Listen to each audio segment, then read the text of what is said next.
What's going on, guys? We are starting, yes, Tales from the Topographic Oceans. So this is going to be the intro video.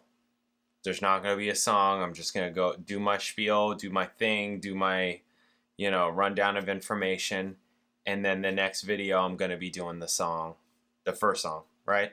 And I think I also, just putting this out there, I'm going to be splitting up side one and side two.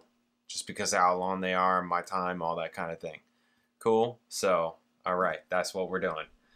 Alright, Tales from Topographic Oceans, 6th album, yes.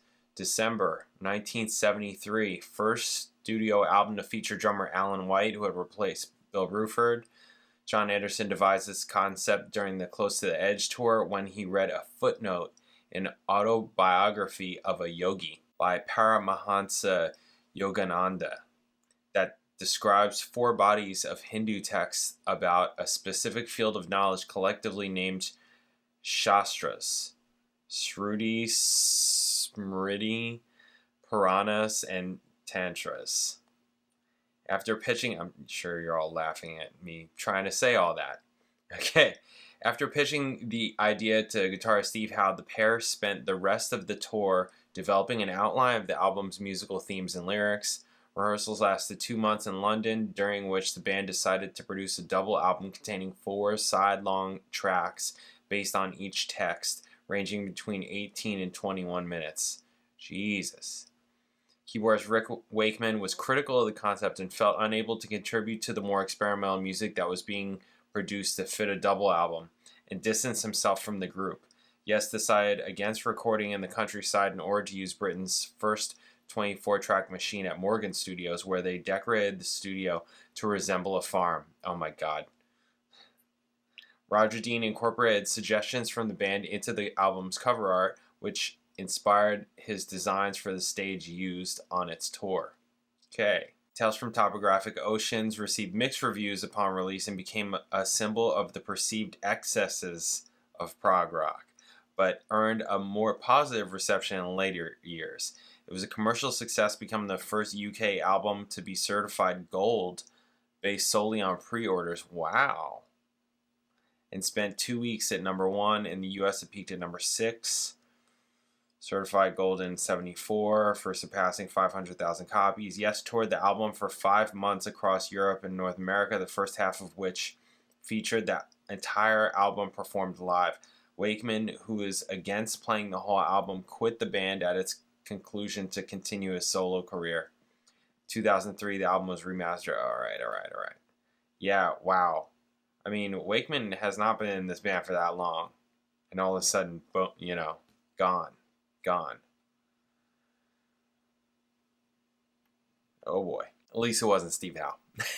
By 1973, Yes had stabilized with a lineup of frontman, right? Anderson, Squire, Howe, Wakeman, and Alan White.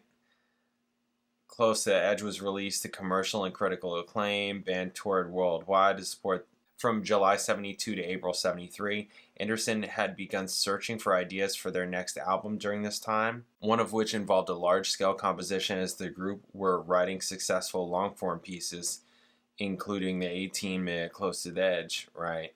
While in his hotel room in Tokyo during the Japanese tour in March 73, Anderson found himself caught up in a lengthy footnote in Autobiography of a Yogi, right? Okay. Yogananda described them as comprehensive treatises that cover every aspect of religious and social life and the fields of law, medicine, architecture, art that convey profound truths under a veil of detailed symbolism. Anderson became engrossed with the idea of a 4-part epic concept album based on the 4 texts, though he later admitted that he only had a basic understanding of them. Yeah, I'm sure. Okay. I'm kind of happy to read that part of it because it makes it come off as less pretentious now. Because like for someone like me, I'm like reading this, I'm just like, whoop. I mean, I can read it again and, get into it and, I can read and, do all that kind of thing, but I'm pretty simple. I'm not I'm basically a caveman. I'm a bass player, right? Okay. King Crimson, I don't give myself enough credit. All right, I'm messing around. King Crimson drummer and percussionist Jamie Weir recommended Yogananda's book to Anderson at Bruford's wedding reception earlier in the month. Anderson said of Weir, "I felt I had to learn from him. We started talking about meditation in music, not the guru type, but some really heavy stuff." Anderson gained further clarification of the text from talking to Vera Stanley Alder, a mystic painter and author of spirituality books that had a profound influence on him. 1973 BBC documentary series The Ascent of Man also gave Anderson a lot to think about and was influenced by host Jacob Bronowski's explanations of Earth, the solar system, and human knowledge and truth. Oh boy. Yes moved on to Australia and the US in March and April 73, during which Anderson pitched his idea to Howe, a prolific songwriter and arranger in the group, who took an interest in building on Anderson's concept. The pair held writing sessions in their hotel rooms lit by candlelight, exchanging musical and lyrical ideas. Howe recalled, "John would say to me, 'What have you got that's a bit like that?' So I'd play him something and he'd go, 'That's great. Have you got anything else?' And I'd play him another tune. One riff that Howe played was initially discarded, but it was later incorporated into side 3, as by then the two sought for a different theme that would suit the track. Howe looked back on this time as a golden opportunity for Anderson and himself to explore the outer reaches of our possibilities and avoided predictable choruses and song structures. A 6-hour session in Savannah, Georgia that ended at 7 a.m. saw Anderson and Howe complete the outline of the album's vocals, lyrics, and instrumentation, which took the form of one track based on each of the 4 texts. Anderson described the night as magical that left both of us exhilarated for days. Anderson and Howe presented the album's concept to the rest of the band, which was met with some uncertainty. Howe recalled, "But John and I did manage to sell the idea. Sometimes we really had to spur the guys on." Right. Phil Carson, then the London senior vice president of Atlantic Records, remembered that during a dinner with Anderson and Nesuhi Ertgen, Anderson was originally going to name the album Tales from Topographic Oceans. He claimed he had invented the word topographic, which he used to depict one of astronomer Fred Hoyle's theories on space. Ertgen informed Anderson that topographic was similar to the word topographic and described its meaning, and Anderson changed the title accordingly. Interview with Eddie Offord and Melody Maker advert congratulating Yes for winning a readership poll published in August and September 73 respectively touted the upcoming album as Tales from the Topographic Ocean and Tales from the Topographic Oceans. Wakeman jokingly nicknamed the album Tales from Toby's Graphic Go-Kart. What the heck? Rehearsals at Manticore. After touring, I think there was a psychological effect. This is Eddie Offord speaking. I think there was a psychological effect of, oh, we're doing a double album. Now we can make things twice as long, twice as boring, and twice as drawn out. Oh boy. Oh boy. After touring finished, Yes regrouped at Manticore Studios in Fulham, London, a former cinema bought by fellow progressive rock band Emerson, Lake and Palmer in May 73. They spent 8 weeks rehearsing and developing Anderson and Howe's initial ideas. This resulted in 4 tracks, as Wakeman described. One was about 8 minutes, one was 15, one was 19, and one was 12. But the band had to decide whether to refine them to fit a single album or extend them to make a double. Howe recalled a mutual agreement to make a double, which Wakeman supported provided that the group could come up with strong enough material. Anderson had gained confidence towards a double album with the success of Yes Songs, their first live album, released as a triple in May 73 that contained almost 130 minutes of music. That's very different. That's live. That's very different. Wakeman described an early musical concept for Tales from Topographic Oceans around the time of its release, whereby its parts could be interchangeable at any time depending on the audience's reaction, thus allowing the band to perform upbeat portions back to back and skip the slower sections until a later time in the piece. The problem, however, was putting such a concept on a record. That's very interesting. That's very interesting. The group agreed to make a double album, but had no ideas at hand to develop, so the 4 tracks were fleshed out through improvisations. Wakeman disagreed with the almost busking, free-form thinking approach and the musical padding that resulted. Because he's like a classical guy. Is that why? Which he thought needed further rehearsal. He felt sections resembled avant-garde jazz rock, and I had nothing to offer. Yeah, see? Because he's a... Yeah. Where Howe is not like that. This is one of the reasons why Steve Howe, in my opinion, is higher on the pole than Rick Wakeman. Rick Wakeman sounds like he's good. I'm not saying he's not good. The guy's good. But Rick Wakeman has this thing. And I bet you Chris Squire can go there also. So where, I mean, yeah, I didn't even need to read that it's good that he knows, yeah, he had nothing to offer this. Because he doesn't have that background. He doesn't have that background. It's pretty obvious, to me at least. Squire recognized a lot of substance to the 4 tracks, but at times they lacked strength, which resulted in an album that was varied and scattered. Despite the uncertainty, Anderson stated in the liner notes that Squire, Wakeman, and White made important contributions to the music.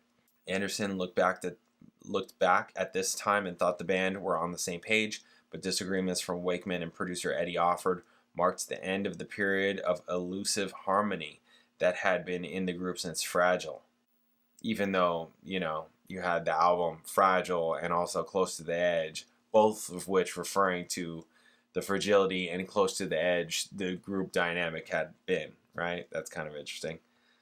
Yeah, elusive harmony. Okay, Yes took a break roughly 1 month into rehearsals, during which Anderson vacated to Marrakesh with his family and wrote lyrics.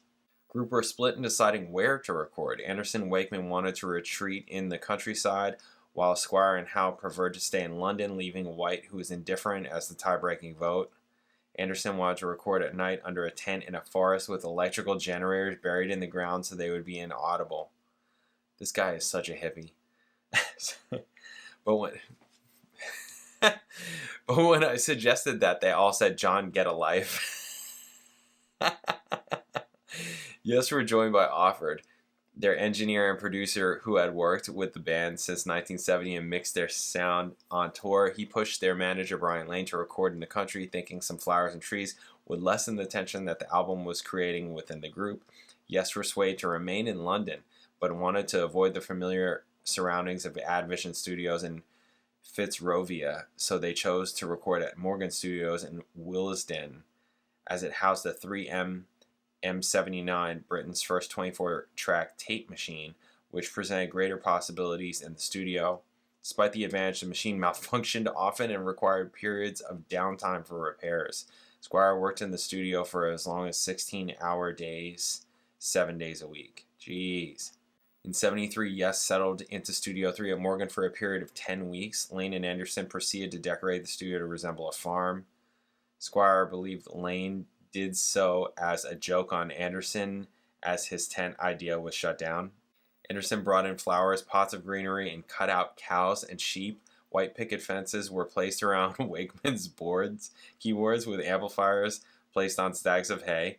When Black Sabbath, moved into Studio 4 to record Sabbath, Bloody Sabbath, very cool. Singer Ozzy Osbourne visited and recalled a model cow with electronic udders and a small barn in the corner, like a kid's plaything. Offord remembered the cows being covered in graffiti and the plants dying halfway through recording. That just kind of sums up that whole album. Oh my gosh. One time during recording, Anderson wanted to replicate the sound he heard while singing in the bathroom and asked the lighting engineer, Michael Tate, to build him a 3-sided tiled booth for him to sing in. Despite Tate explaining how the idea would not work, he built one using plywood and glued tiles on the inside. Sound engineer Nigel Lubby recalled tiles falling off the box during takes. Wakeman distanced himself from the band as recording went on and spent most of his time drinking and playing darts in the studio bar. Oh, jeez. Osbourne befriended him and remembered Wakeman was bored out of his mind and invited him to play the synthesizer on Sabra Cadabra. Very cool. Wakeman would not accept money for his contribution, so the band paid him in beer. Oh my god. While talking to reporter Chris Welk in August 73, Anderson dispelled rumors that someone was quitting the band and that a difference of opinion from an unnamed member had been resolved. Yes spent 1 week putting down the backing tracks for each of the 4 songs, after which they worked on the overdubs. Howe said a considerable amount of time was spent on both tasks and took turns with Anderson to lead and convince the other members when they questioned if their arrangements were going to work. Anderson recalled a near-disastrous situation with the finished tapes. After working through the night with Offered to complete the last mix, the pair left Morgan at dawn and Offered placed the tapes on the roof of his car to find the keys. He proceeded to drive off, forgetting about the tapes. They stopped the car to find the tapes had fallen onto the road. Anderson rushed back to save them from an oncoming bus. Tapes were unharmed from the incident. Yes had spent 5 months arranging, rehearsing, and recording Tales from Topographic Oceans, and their time spent in Morgan amounted to £90,000 in studio costs. Can you imagine if it just got wrecked? What a disaster. Okay, anyways. Album contains 4 tracks or movements as described by Anderson that range between 18 and 21 minutes. All band members are credited for composing the music. Anderson provided a short description of how the album came together and how its concept is expressed in a musical sense in each track in the album's liner notes. Original LP lists Anderson and Howe as co-writers of the lyrics, but the 2003 reissue lists Squire as additional co-author. And Squire, Wakeman, and White as additional co-authors for... Okay, alright. Steve Howe said, Side 1 was the commercial or easy listening side of Topographic Oceans. Side 2 was a much lighter, folky side of Yes. Side 3 was electronic mayhem, turning into acoustic simplicity, and side 4 was us trying to drive the whole thing home on a biggie. Okay, so commercial or easy listening side, and then lighter, folky side. That's what we're going to be listening to today. That's what I'm going to be listening to today. 1974, Squire picked the Yes album and Tales from Topographic Oceans as the 2 most personally satisfying Yes albums in terms of being captivated. In 1984, after Yes had released 90125, Anderson looked back on Tales from Topographic Oceans as difficult in some respects, but felt it was stupid to even think about defending it. In 1990, he said that he was pleased with 3/4 of the album, with the remaining quarter not quite gelling, but the tight deadline to finish it meant there was little time to make the necessary changes. Squire recalled the album as an unhappy period in the band's history and commented on Anderson's attitude then. John had this visionary idea that you could just walk into a studio and if the vibes were right, the music would be great at the end of the day. It isn't reality. Wakeman continues to hold a mostly critical view. In 2006, he clarified that there are some very nice musical moments in Topographic Oceans, but because of the format of how records used to be, we had too much for a single album but not enough for a double, so we padded it out and the padding is awful. But there are some beautiful solos like Nous sommes du soleil, one of the most beautiful melodies, and deserve to be developed even more perhaps. In 2023, Steve Howe stated that the album was for the band a time of spreading our wings, a wonderful project where we went to the ends of the earth to do it. There was often a feeling that disaster was almost about to strike, but we got there in the end. You have to account for tales in our history to properly talk about what Yes achieved, because it was quite exceptional.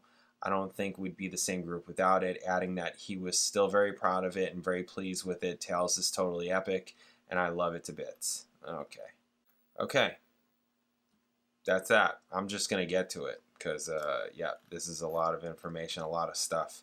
So the first track is The Revealing Science of God, Dance of the Dawn.